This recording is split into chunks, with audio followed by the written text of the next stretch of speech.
Bueno, vamos a empezar entonces ahora con el teórico de espectroscopia infrarroja.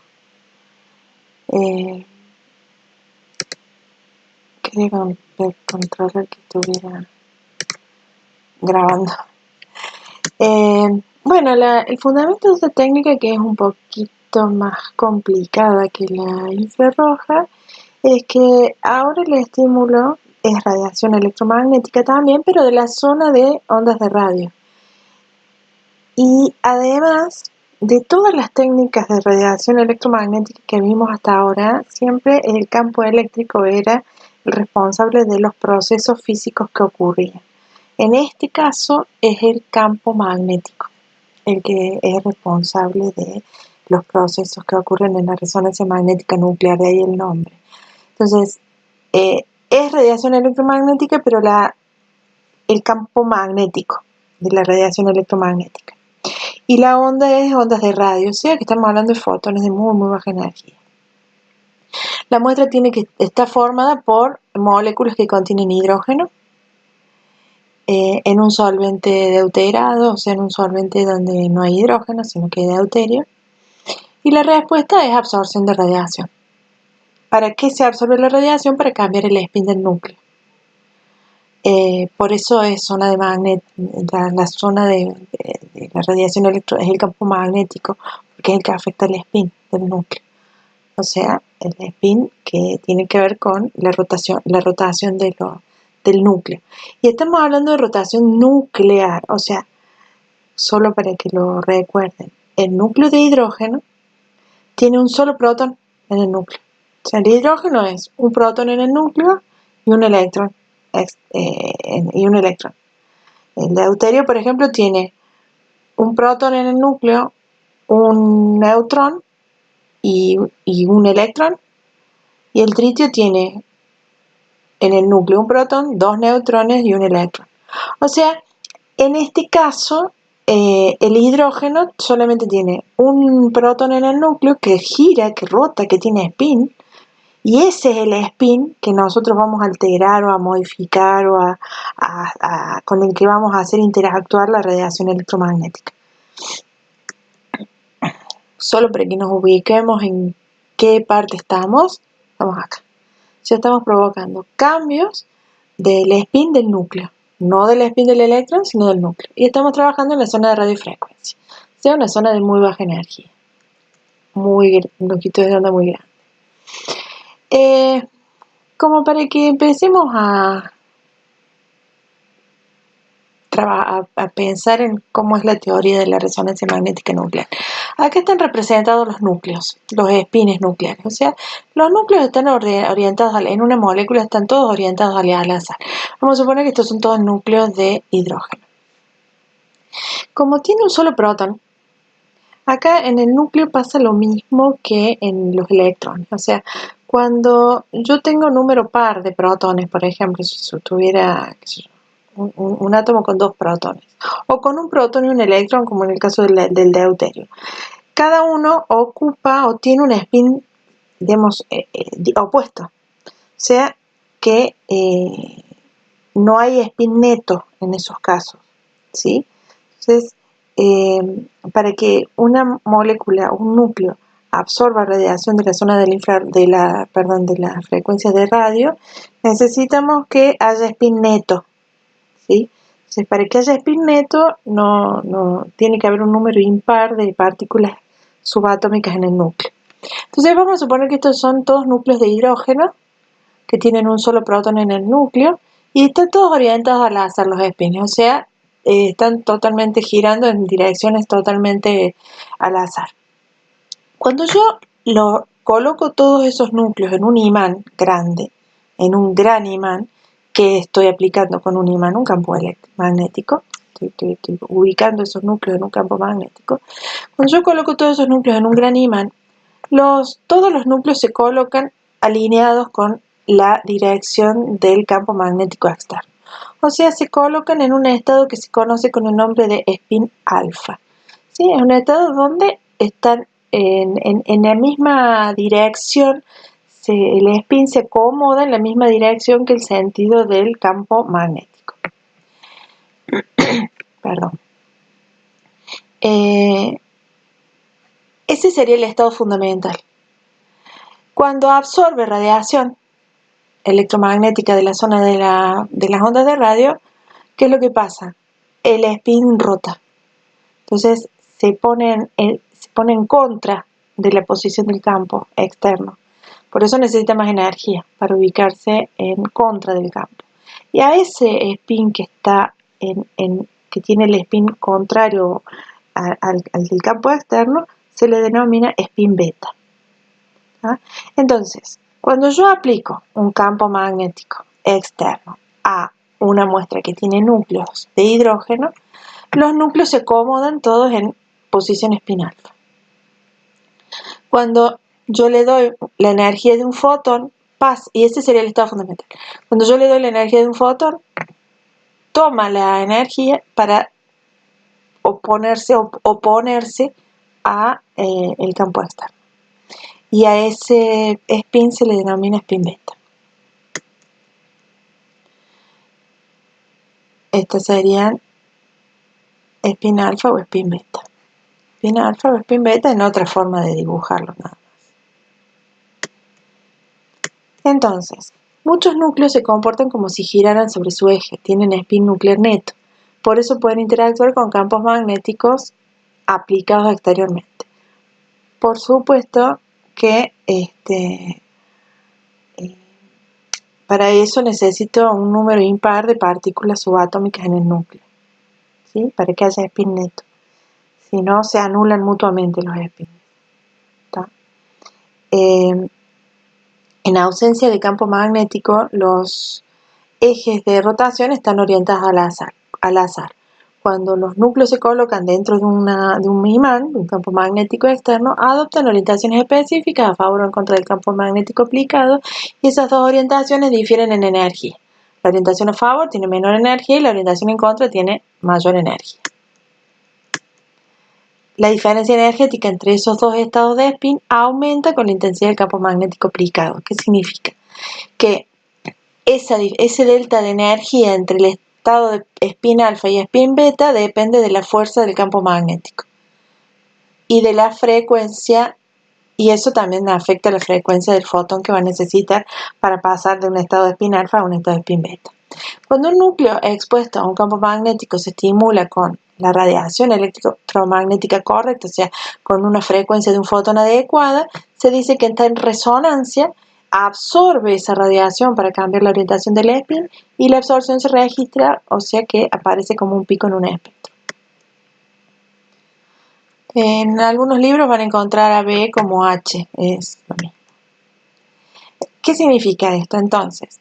Que a medida que aumenta la intensidad del campo magnético externo, aumenta la diferencia energética entre el estado de spin alfa y el estado de spin beta. O sea, por ejemplo, si yo voy aumentando la intensidad del campo magnético aplicado, campo externo, esta sería la diferencia entre spin alfa, energética entre spin alfa y spin beta para cuando aplico este campo magnético, y si el campo magnético que aplico es mayor, aumenta la diferencia energética entre el estado de spin alfa y spin beta. ¿Está? O sea, al aumentar la intensidad del campo magnético externo, aumenta la diferencia energética entre los estados de spin alfa y spin beta. Eso es muy importante a la hora de entender la resonancia magnética nuclear. Y obviamente va a depender de cuánto sea el campo magnético aplicado, la energía del fotón que va a necesitar para pasar de alfa a beta. ¿Está bien? O sea, si yo le aplico más campo magnético, voy a necesitar más energía o un fotón de mayor energía para que pase de spin alfa a spin beta. Estas son cómo se van relacionando la frecuencia del fotón con el campo magnético aplicado. Es una imagen que muestra lo mismo que recién. Si yo tengo una diferencia de frecuencia de 100 MHz entre spin alfa y spin beta, es porque tengo 2,3 teslas de intensidad del campo magnético. Ahora, en la historia de la resonancia magnética nuclear ha ido aumentando las frecuencias. Los equipos más modernos, cuanto más moderno es el equipo, más frecuencia tiene. De hecho, cuanto más frecuencia tiene, mejor, porque cuanto más se diferencian el estado de spin alfa y spin beta, la técnica es mucho más capaz de descubrir estructuras. Los resonadores de 500 MHz necesitan un campo magnético, generan un campo magnético de más o menos 12 teslas para poder provocar esa diferencia entre el estado de spin alfa y el estado de spin beta, que se representa más un medio cuando está a favor del campo, menos un medio cuando está en contra del campo externo. Los picos de absorción dependen de tres aspectos fundamentales. Por un lado dependen del desplazamiento químico, por otro lado depende de la concentración de núcleos y por otro lado del acoplamiento spin a spin. Eso es lo que va a hacer que un núcleo de hidrógeno absorba radiación en un punto de energía o en otro. Vamos a ir viendo cada uno de ellos porque acá está lo más importante de la resonancia magnética nuclear para entenderla. El desplazamiento químico, esto tiene que ver con qué tipo de hidrógeno o el hidrógeno al lado de quién está cuando va a absorber radiación de la zona de radiofrecuencias. A ver, los núcleos de hidrógeno son todos iguales, ¿tá? Si fuera solamente la estructura del átomo lo que influenciara en la resonancia magnética nuclear, todos los picos de hidrógeno saldrían en el mismo punto, o sea, no habría diferencia, todos absorberían la misma radiación, la misma frecuencia. Esto no es así porque los núcleos de los átomos no están solos, sino que alrededor de esos átomos están los electrones. Entonces, en realidad, la absorción de radiación por parte del núcleo de hidrógeno depende de cuán cerca tenga el electrón. Recuerden que el átomo de hidrógeno es un núcleo que tiene el protón y tiene un electrón alrededor. Ese electrón es muy importante a la hora de porque afecta a la absorción a la energía que absorbe el hidrógeno. Esos electrones están, que también tienen un spin, que el spin del núcleo, el electrón también tiene un spin, y ese spin genera un campo magnético que siempre es pequeño, pero se opone al campo externo. O sea, el spin del electrón genera un campo magnético que se opone al campo externo aplicado. Entonces, el núcleo, cuando tiene muy cerquita el electrón, ¿qué va a pasar? Siente el campo magnético que siente es menor que si ese electrón está más lejos. Ahí lo vamos a ver.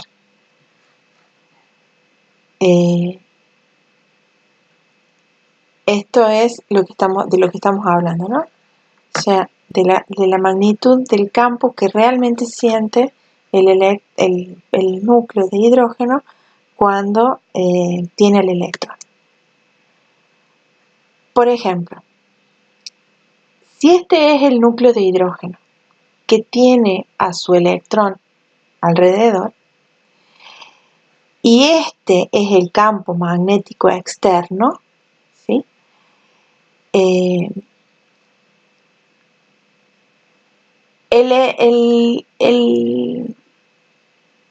electrón que está girando alrededor del núcleo produce un campo magnético que se opone se opone al externo. Entonces, la energía que realmente está sintiendo el protón es esta. O sea, no es todo este campo, esta energía magnética, sino la diferencia entre toda esta energía menos la del electrón. Este sería el campo magnético efectivo o campo magnético neto que siente el hidrógeno, el núcleo de hidrógeno, debido a la influencia del electrón que se opone al campo. Y ese campo magnético neto es el que me da la diferencia entre spin alfa y spin beta. ¿Sí? Porque, si se acuerdan, el campo magnético, al aumentar el campo magnético, aumenta la diferencia entre spin alfa y spin beta, al disminuir, disminuye. Y esa es la diferencia de energía que tiene que tener el fotón para que pase de spin alfa a spin beta. Ese efecto que produce el electrón que gira alrededor del núcleo de hidrógeno, oponiéndose al campo, se denomina apantallamiento electrónico. ¿Sí? Que cuanto más cerca del núcleo está el electrón, más lo va a apantallar. ¿Qué significa? Más se va a oponer al campo. O sea, va a generar una fuerza opuesta al campo mayor. En cambio, cuando el electrón está lejos del núcleo de hidrógeno, ofrece menor apantallamiento y por lo tanto genera una fuerza opuesta menor. ¿Tá? Al campo magnético externo lo vamos a llamar B0, al campo magnético efectivo que siente el núcleo de hidrógeno lo vamos a llamar B sub F, y al campo magnético del electrón que se opone al campo magnético externo lo vamos a llamar B sub L, que disminuye la energía, digamos, del campo magnético externo, que se opone. Si todos los protones estuvieran apantallados igual, todos estarían en resonancia a la misma frecuencia. Pero la protección depende del entorno químico. O sea, cuán cerca tenga el electrón el núcleo de hidrógeno o cuán lejos lo tenga depende de al lado de qué átomo esté. ¿Sí? A dicho fenómeno, es decir, la variación de la frecuencia de resonancia de un determinado núcleo respecto a la frecuencia teórica, se le denomina desplazamiento químico y se representa por la letra griega delta. ¿Qué significa esto? Si yo tengo un hidrógeno que está unido a un átomo que tiene un átomo que es poco electronegativo, lo vamos a llamar X cualquiera. Entonces, los electrones van a estar al medio entre los dos átomos. ¿Tá? El electrón del hidrógeno, el electrón del átomo X cualquiera. Este electrón está más cerca del hidrógeno que este. Acá vamos a suponer que este átomo I es más electronegativo. Al ser más electronegativo, atrae a los electrones. ¿Y qué hace? Aleja a los electrones del núcleo de hidrógeno. Entonces, cuando el hidrógeno está al lado de un átomo que es poco electronegativo, o sea, no tiene capacidad para atraer electrones, va a tener el electrón más cerca, entonces va a sentir mayor apantallamiento que si está al lado de un átomo más electronegativo que es capaz de atraer electrones, y entonces lo deja como más desapantallado al hidrógeno, lo deja como más, al tener los electrones más lejos, siente menos el efecto de la fuerza que se opone del electrón al campo magnético externo. Vamos a tratar de explicarlo en varias filminas para que esto se entienda. ¿Tá? Entonces, este hidrógeno está más apantallado porque tiene los electrones más cerca y este hidrógeno está menos apantallado porque este átomo le quitó un poco de electrones porque es más electronegativo al atraerlos, entonces lo deja más desapantallado o menos apantallado. Así se ve un espectro de RMN, donde en el eje Y está la intensidad de la absorción de la radiación y en el eje X está el desplazamiento químico o delta. Ahora, ¿qué hace que absorba acá o absorba acá? Estos son distintos núcleos, estos son núcleos de hidrógeno que absorben en distintas zonas, ¿sí? Acá se ubica el 0 y acá se ubica el 5, o sea que acá, hacia allá se produce el desplazamiento químico. Entonces, vamos a ver es cuál es la causa de que algunos núcleos absorban en esta zona del espectro y otros núcleos absorban acá. Esa es la idea, porque eso permite a hacer un análisis de estos espectros para determinar las estructuras químicas de los compuestos con carbono e hidrógeno. Vamos a suponer que tenemos dos núcleos. Acá tenemos un núcleo de hidrógeno que está al lado de un oxígeno. Como está al lado de un oxígeno que es muy electronegativo, ¿qué es lo que pasa? Tiene a su electrón más lejos. O sea que está menos apantallado, un apantallamiento menor. Y vamos a suponer que tenemos otro hidrógeno, acá otro núcleo, pero que está al lado de un carbono que es menos electronegativo que el oxígeno, así que el electrón lo tiene más cerca del núcleo. Obviamente, y acá vamos a suponer que estamos poniendo un campo magnético externo. ¿Para qué? Para alinear los espines del núcleo a ese campo magnético externo. Y lo vamos a dejar constante ese campo magnético externo. Vamos a suponer que acá estos son los extremos de energía del campo, ¿sí? Que da el campo magnético, la energía mayor y la energía menor. Como cada núcleo este núcleo tiene los electrones más lejos, siente menos el efecto de apantallamiento, por lo tanto, vamos a suponer que este sería el vector de la fuerza que se opone al campo magnético externo, ¿sí? Por lo tanto, este sería el campo magnético neto que siente ese núcleo. Por lo tanto, en este caso, la diferencia entre spin alfa y spin beta va a estar justamente dada por el campo magnético neto que siente el núcleo de hidrógeno. Lo vamos a llamar a esa diferencia energética, la vamos a llamar delta 1, y obviamente para que pase el spin alfa a spin beta, lo que va a necesitar es un fotón, con una frecuencia que tenga esta diferencia energética. ¿Sí? Ese fotón es el que va a provocar que pase de spin alfa a spin beta y va a ser absorbido. En el caso del otro núcleo, de este núcleo de hidrógeno que tiene el electrón mucho más cerca, el efecto del electrón es que se opone mucho más. O sea, el vector de oposición al campo magnético externo es mucho más grande que en este caso. Por lo tanto, el campo magnético efectivo o neto es mucho menor que en este caso. Y la diferencia energética entre el estado alfa y beta es mucho más chica. O sea, que yo necesito un fotón de menor energía para pasarlo de spin alfa a spin beta. ¿Sí?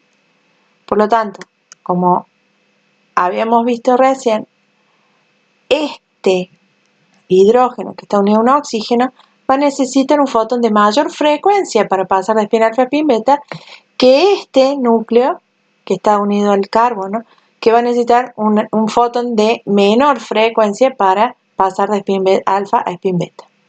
Eso está relacionado con que el aumento entre de la fuerza del campo magnético neto es hacia allá. O sea, estamos aumentando hacia allá la energía del campo externo neto que sufre o que siente el núcleo. El externo es constante. Lo que pasa es que debido al efecto del electrón, el campo magnético neto que sufre o que siente el núcleo cambia, justamente por culpa de ese electrón. Entonces, esto cómo se vería en un espectro de resonancia magnética nuclear. En un espectro de resonancia magnética nuclear, donde graficamos la intensidad en función del desplazamiento químico, lo que estamos viendo es que en esta zona, cuanto más desapantallado o menos apantallado están los núcleos, los picos se corren hacia esta zona, ¿sí? Y esta zona es una zona de mayor frecuencia. Mientras que los picos que tienen los electrones, los núcleos más apantallados, se corren hacia esta zona, que es una zona de mayor frecuencia. ¿Tá? O sea que la frecuencia aumenta en este sentido.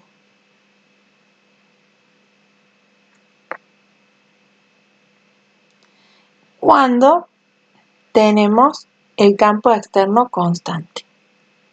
¿Tá?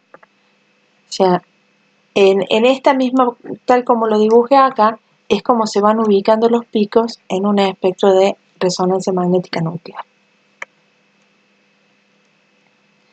Ahora, uno en un equipo de resonancia magnética nuclear puede variar o el campo externo o la frecuencia. Obviamente no se varían los dos a la vez. O sea, uno tiene que permanecer constante. En los equipos más modernos y los equipos, los resonadores que se usan para elucidación de estructuras, lo que se mantiene constante es la frecuencia, no el campo. ¿Por qué? Porque en realidad es mucho más, con una buena embobinado, es mucho más preciso modificar el campo, y se usa entonces una frecuencia monocromática de la onda de la zona de ondas de radio. Entonces, en los equipos más modernos, en los equipos en general, lo que se mantiene constante es la frecuencia. Yo acá les di el ejemplo de mantener constante el campo. Entonces, ¿qué pasa cuando mantengo constante la frecuencia? ¿O qué debería pasar?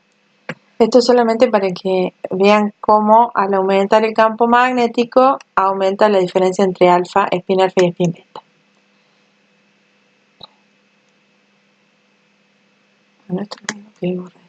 Acá está. Este sería. De nuevo, si yo tengo un núcleo de hidrógeno al lado de un oxígeno, está más desapantallado o menos apantallado que cuando tengo un núcleo de hidrógeno al lado de un carbono. ¿Sí? Entonces, este tiene los electrones más cerca y este tiene los electrones más lejos. En los equipos que necesito que tienen frecuencia constante, lo que yo necesito es que la diferencia entre spin alfa y spin beta sea la misma, sea constante. ¿Sí? Esa sería la condición para este tipo de instrumentos. Generalmente los equipos más nuevos tienen frecuencias de 500 MHz para arriba. Los más nuevos tienen 1 tera, son muy muy potentes, necesitan imanes muy muy potentes. Entonces mantengo la frecuencia constante y voy modificando el campo. Ahora, ¿cómo? Porque este núcleo que tiene los electrones más alejados, los electrones se oponen al campo mucho menos que este núcleo que tiene los electrones más cerca. Entonces vamos a suponer que, la idea sería entonces que el fotón tiene la misma frecuencia siempre, porque mantengo constante la diferencia entre spin alfa y spin beta. Entonces, en este caso, lo que yo necesito es que el campo neto sea constante. ¿Sí? Pero para que el campo neto sea constante, el campo externo va a tener que variar. ¿Por qué? Porque en este caso se opone la fuerza que se opone al campo externo es mucho menor que esta. Porque este tiene los electrones más cerca, es más apantallado. Entonces, el campo neto, el campo neto o el campo externo va a tener que variar. En este caso, yo le voy a tener que aplicar un campo de menor fuerza que en este caso. Acá le tengo que aplicar un campo de mayor fuerza y acá le tengo que aplicar un campo de menor fuerza. Entonces, cuando yo tengo núcleos que están bien desapantallados, necesito menos energía del campo para poder lograr que ese fotón sea absorbido, mientras que cuando yo tengo núcleos más apantallados, voy a necesitar campos de mayor energía para poder lograr la absorción de ese fotón. Entonces, En este caso, el campo magnético 2 tiene que ser mayor que el campo magnético 1. Entonces, en estos equipos, que son los equipos que se utilizan, se mantiene constante la frecuencia y lo que uno modifica es el campo, va modificando el campo hasta que se logra la absorción. ¿Tá? Entonces, en estos casos donde el desplazamiento químico en realidad, ¿qué es? En el eje Y gráfico la intensidad, hacia allá para poder lograr que el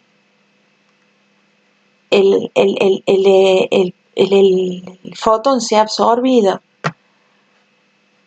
que tiene la frecuencia constante, hacia allá tengo que ir aumentando la intensidad del campo. O sea, acá con un campo externo mucho menor, logro pasar de spin alfa a spin beta. En cambio, acá para que pase de spin alfa a spin beta, como tengo una fuerza que se opone mucho mayor, necesito un campo mayor. Entonces, en este caso, se ve que hacia la derecha aumenta la intensidad del campo magnético externo. ¿Está bien? Entonces, el espectro de resonancia magnética nuclear, en la zona hacia la izquierda están los campos menores y hacia la derecha están los campos mayores. Acá también se les llaman campos bajos y a estos también se les llaman campos altos. Pero la frecuencia es constante.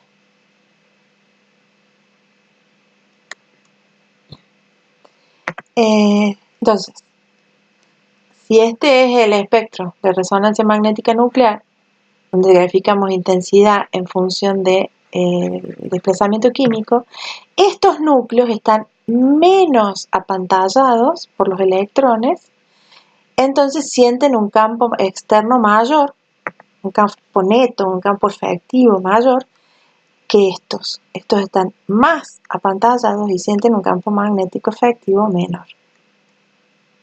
O sea que hacia allá está aumentando el campo magnético efectivo si el campo externo es constante. ¿Sí? Si el campo externo es constante, este tiene menor frecuencia y este tiene mayor frecuencia. ¿Sí? En cambio, si mantengo constante la frecuencia, la intensidad del campo aumenta al revés, aumenta para allá. Donde esta es la zona de campos altos y esta es la zona de campos bajos. ¿Sí? Entonces, esta es la zona de frecuencias bajas, esta es la zona de frecuencias altas, si mantengo constante B, el campo B0, o sea, el campo externo. En cambio, si mantengo constante la frecuencia, la intensidad del campo magnético aumenta hacia allá. Por lo tanto, en un espectro de NMR, donde ya sabíamos que la intensidad y el desplazamiento químico va desde 0 hacia allá, esta es la zona donde están los núcleos menos apantallados, esta es la zona de los núcleos más apantallados, esta es la zona de los campos más bajos, campos magnéticos más bajos, esta es la zona de los campos magnéticos más altos, y como la frecuencia se mantiene constante, la intensidad del campo magnético externo aplicado aumenta hacia allá. Vamos a ver, por ejemplo, el metanol. Este hidrógeno, que está marcado con círculo, está más desapantallado o menos apantallado, porque está al lado de un oxígeno, que estos tres, que están más protegidos o más apantallados. Por lo tanto, estos sienten un campo magnético mucho menor que este. Este siente un campo magnético mucho más alto, ¿sí? Se absorbe a un campo mucho menor, mientras que estos absorben a un campo más alto. Entonces, acá está.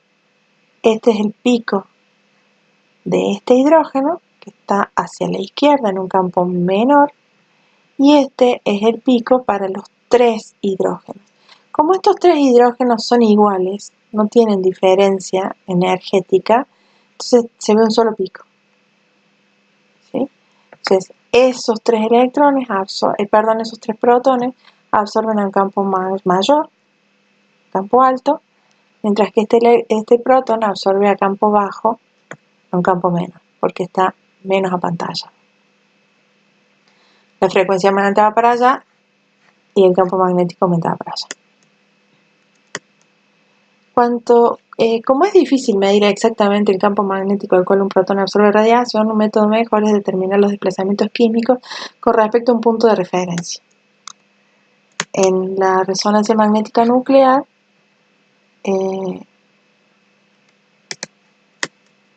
se utiliza el tetrametilsilano como porque se sabe que en el tetrametilsilano, comparado con todos los compuestos orgánicos, los protones están muy protegidos, muy apantallados. Entonces es el que está bien a la derecha. Entonces ese se usa como referencia para el ajuste de cero, del cero de delta. A la señal de absorción del TMS se le asigna arbitrariamente el valor 0 de la escala. Y las unidades de escala se miden en delta. ¿Tá? Entonces, al 0 se lo ajusta con el TMS, que es el compuesto químico donde todos los protones están muy apantallados. No hay más apantallados que eso en los compuestos orgánicos, o por lo menos no los que se trabaja normalmente, y a eso se usa para ajustar el 0 de la escala. Todos los hidrógenos van a estar menos apantallados que en el TMS, en las estructuras orgánicas. Bueno, y acá está lo que vimos recién, el menos apantallado está a campo menor y los más apantallados a campo mayor. Los desplazamientos químicos de hidrógeno en distintos compuestos, bueno, acá está el TMS, que están bien apantallados, y todos cuando están hidrógenos unidos a carbonos, que no le atraen mucho los electrones, están más apantallados que cuando tengo hidrógenos que están al lado de carbonos, por ejemplo, que tienen cloros, o hay oxígenos en la molécula, los oxígenos suelen atraer mucho los electrones, entonces hacen que estén todavía más desapantallados los hidrógenos. Estos son desplazamientos químicos del hidrógeno más comunes. Entre 0 y 1,5 están todos los desplazamientos de hidrógeno frente a carbonos que tienen solamente carbono e hidrógeno. Entre 1,5 y 2,5, cuando al lado del carbono que está unido el hidrógeno hay un doble enlace. Cuando hay un átomo halógeno, oxígeno, nitrógeno, se van corriendo desplazándose a la izquierda. A 4,5, 6,5 cuando hay un doble enlace. Este es un raro, el anillo aromático, porque el anillo aromático digamos, ese hidrógeno estaría como muy rico en electrones, no pobre en electrones, pero bueno, ya vamos a ver qué pasa con el anillo aromático.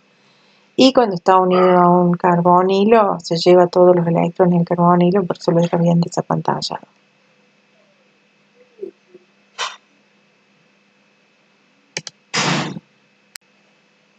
Bueno, vamos a continuar. Justo se hizo mucho ruido.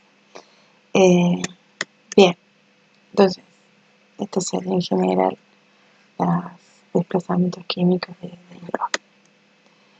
El caso del anillo aromático es un caso especial, porque a pesar de que tengo muchos electrones, o sea, es una estructura muy rica en electrones y que debería apantallar más a los hidrógenos, en realidad, en este caso, los electrones, en lugar de oponerse al campo, se apoyan, lo suman. En lugar de dar una energía menor opuesta al campo, dan una energía a favor del campo. Entonces, por eso es que se produce el efecto neto sobre el núcleo de hidrógeno es mayor. Por eso se desplaza hacia un campo más bajo todavía. Es un campo magnético inducido, en realidad.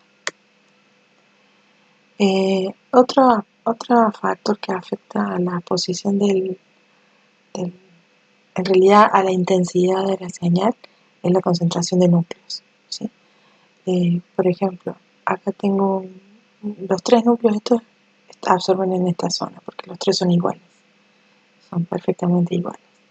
Entonces, esta señal integra para 3 hidrógenos. Y los tres son iguales, son equivalentes, son hidrógenos que tienen la misma energía, tienen la misma, los electrones están a la misma distancia de los núcleos y son 9. Entonces, por eso es que este pico integra para 9, tiene mayor intensidad. Entonces, la concentración de los núcleos lo que hace es cambiar la intensidad de la absorción. Otro factor que afecta a la absorción de radiación de la resonancia magnética nuclear es lo que se conoce como acoplamiento spin-spin. En realidad, para que se produzca el acoplamiento spin-spin, yo tengo que trabajar con una función del instrumento que aumenta la sensibilidad. O sea, si yo no aumento la sensibilidad, habría un solo pico de absorción. En cambio, si aumento la sensibilidad al modo de acoplamiento, se observa que cada pico se desdobla en otros picos más chiquitos. El fenómeno se conoce como desdoblamiento spin-spin y se debe a que los núcleos que están unidos a átomos carbonos vecinos al núcleo que estoy midiendo, interactúa con ese núcleo de hidrógeno. Entonces, además de ser afectado por la protección del electrón, es afectado por la presencia de otros hidrógenos en átomos carbonos vecinos. Vamos a suponer que estos son dos átomos de carbono unidos a dos hidrógenos, ¿sí? La presencia de este hidrógeno en este átomo de carbono vecino afecta a este hidrógeno, ¿sí? Y todo va a depender de si está a favor o en contra del campo. ¿Está? Provoca un desdoblamiento de la señal de dos picos, un doblete. Entonces, por ejemplo, este carbono, ¿sí? Está unido a... Tengo dos hidrógenos que son equivalentes, o sea que uno debería decir que tendría que tener una sola señal.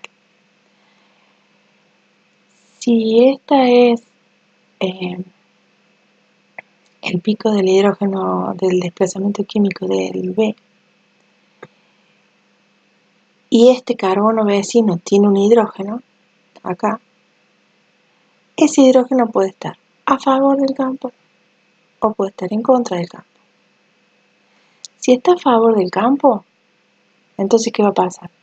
Se va a desplazar hacia campo menor, la señal. Esta sería la señal si no lo estuviera usando en el modo de acoplamiento. Tendría un solo pico debido a estos hidrógenos. ¿Sí? Un solo pico.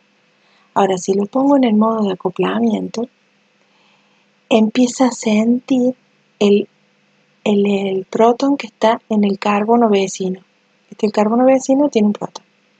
Ese protón puede estar a favor del campo o en contra del campo. Si está a favor del campo, entonces ¿qué va a pasar? Estos picos van a absorber a un campo menor. Ahora, si ese protón se opone al campo, voy a necesitar más intensidad de campo magnético para que absorba. ¿Sí? Entonces se corre a campo mayor. Por eso se dice que cuando los núcleos tienen un átomo de carbono que tiene un solo protón, la señal se desdobla en dos. La cantidad de desdoblamiento depende de cuántos vecinos tenga o cuántos hidrógenos tenga el vecino. Por ejemplo, este sería mi protón, el que estoy midiendo. Si el átomo carbono vecino tiene dos protones, ¿qué puede pasar? Que esos dos protones estén a favor del campo, en contra del campo o uno y uno. Por eso se produce un triplete. Uno y uno a favor del campo o en contra del campo. Este sería, por ejemplo, este hidrógeno. Estoy midiendo este hidrógeno. Este hidrógeno tiene un átomo de carbono vecino que tiene dos núcleos de hidrógeno. Estos núcleos de hidrógeno pueden estar los dos a favor del campo, los dos en contra del campo o uno y uno. Si los dos están a favor, sería este. Uno y uno sería este y los dos en contra sería este. Entonces la señal se produce este núcleo, en lugar de producir un solo pico, produce 3 picos, un triplete. Entonces, si yo estoy midiendo este hidrógeno, que tiene carbonos sin hidrógenos, es un singlete porque no tiene ningún hidrógeno que pueda afectar a su señal. Si sigo midiendo este hidrógeno, pero que tiene en el carbono vecino un hidrógeno, ese hidrógeno puede estar a favor del campo, genera esta señal, o en contra del campo externo, genera esta señal. Por eso produce un doblete. Si yo tengo 2 hidrógenos en el carbono vecino, ¿qué puede pasar? O los dos están en contra, o los dos están a favor, o uno y uno. Si los dos están a favor, me da esta señal. Si los dos están en contra, me da esta señal, y uno me da esta señal. Por eso tengo un triplete. Si el carbono vecino tiene 3 hidrógenos, ¿qué es lo que puede pasar para este? Y los 3 pueden estar a favor. Sería este. Los 3 pueden estar en contra. Sería este. Y después, 2 y 1 o 2 y 1 me dan estos dos. Por eso me dan un cuarteto o un cuádruplete. Hay una regla que se llama la regla de n+1, donde la cantidad de picos que yo veo para el núcleo es igual al número de hidrógenos que tiene el carbono vecino más 1. Esas son las cantidades de picos que voy a ver en un desdoblamiento de spin-spin. Entonces, por ejemplo, este hidrógeno tiene un hidrógeno el carbono vecino, 1 más 1, 2, que veo doble. Este hidrógeno tiene 2 hidrógenos en el carbono vecino, 2 más 1, 3, de un triplete. Este hidrógeno tiene 3 hidrógenos en el carbono vecino, 3 más 1, 4, de un cuádruplete. Esa es la regla. Vamos a ver este caso. Estos 3 hidrógenos lo nombramos, perdón, vamos a empezar por acá. Estos 2 hidrógenos los vamos a nombrar A los dos. ¿Por qué A a los dos? Porque los dos tienen la misma apantallamiento. Los dos están al lado del carbono que tiene un cloruro, o sea que los dos tienen el apantallamiento exactamente igual. Y estos 3, que están los 3 unidos al mismo carbono, también tienen el mismo apantallamiento. Por eso estos hidrógenos los vamos a llamar A y a estos 3 B. Obviamente, este hidrógeno no tiene el mismo apantallamiento que este. Este está más desapantallado que este, porque estos están unidos a carbono. Entonces este tiene los electrones más lejos. ¿Sí? Entonces veamos. Este tiene que ser el pico de B, que está más apantallado, y este tiene que ser el pico de A, que está menos apantallado. Campo alto, campo bajo. Ahora, vamos a empezar por acá. ¿Cuántos hidrógenos tiene el carbono vecino de A? Este carbono vecino de A tiene 3 hidrógenos. 3 hidrógenos más 1, 4. Tengo que tener un cuarteto. 1, 2, 3, 4.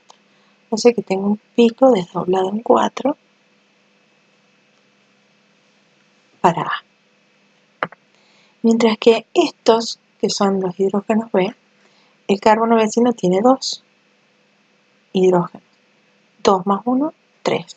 Un triplete. ¿Sí? Y acá está el TMS. Veamos este caso. Este hidrógeno que está unido a este carbono tiene 2 bromos, mientras que estos 2 hidrógenos unidos a este carbono tienen un solo bromo. Obviamente estos 2 bromos atraen más electrones, desapantallan más a este hidrógeno y este bromo, entonces estos hidrógenos están más apantallados que este. Como estos están más apantallados, estos serían los hidrógenos B y estos serían los hidrógenos A, menos apantallados.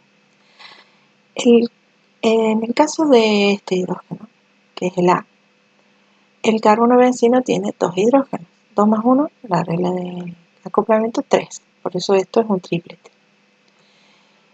Y estos, que son el hidrógeno B, el vecino tiene un solo protón, por lo tanto tengo un doblete. Estos 3 picos integran para un solo protón. O sea, tienen una intensidad dada por un solo protón. Mientras que la intensidad, por eso estos picos son más intensos, porque integran para 2 protones. ¿Vale? Más apantallado, menos apantallado. Integra para 2 hidrógenos, integra para 1. Tengo un triplete y tengo un doblete. Veamos este caso. En este caso, todos los hidrógenos del anillo aromático son equivalentes, ¿sí? Porque tienen un solo grupo unido a uno de los carbonos del anillo, entonces hace que todos estos sean equivalentes, ¿sí? Y como dijimos que en el caso del anillo aromático los electrones se suman en el campo externo, o sea, se ponen a favor en el campo externo, aparecen como si fueran bien desapantallados, a campo bien bajo. Acá están esos 5 protones, ahí hay un pico bien intenso que integra para 5. Después está este y finalmente este. Este es el que tiene los electrones, los protones más apantallados, ¿sí? Que este que está en medio, esos carbonos hidrogenados están en intermedio. O sea, acá está el pico de este y este es el que está más apantallado de todos. Este, que es el que más apantallado de todos está, el carbono vecino tiene 2 protones, 2 más 1, 3, por eso es un triplete. Este carbono no tiene nada, no tiene hidrógeno. Este sería su carbono vecino. ¿Sí? De este lado no tiene nada. Pero de este lado tiene 3, más 1, 4. Por eso es un cuartito. Lo importante es que en este punto del anillo no tiene un carbono, pero no tiene hidrógenos. Y son siempre los hidrógenos los que se acoplan. Y se ve la integración, cuáles son los más apantallados y los menos apantallados. Singlete, multiplete, triplete. Vamos a los aspectos instrumentales de la resonancia magnética nuclear. Para tener un instrumento de resonancia magnética nuclear, lo que yo necesito es un imán, un gran imán. Acá está el imán. Ese imán es móvil, o sea, da una energía móvil y tiene una frecuencia fija, constante, dada por, eso es la que da los fotones. O sea, en ese imán los núcleos se orientan a favor del imán y después, cuando yo le doy la energía, pasan de la espina a la espineta. Entonces ese imán, acá coloco la muestra y bueno, la muestra después se detecta y se amplifica y me da el registro de resonancia magnética nuclear. Ese sería el instrumento, con un poco más de detalle. Están los polos magnéticos, el generador de campo magnético, el tipo de la muestra, la fuente de radiofrecuencia, el detector y amplificador de la señal y la consola de registro. La muestra se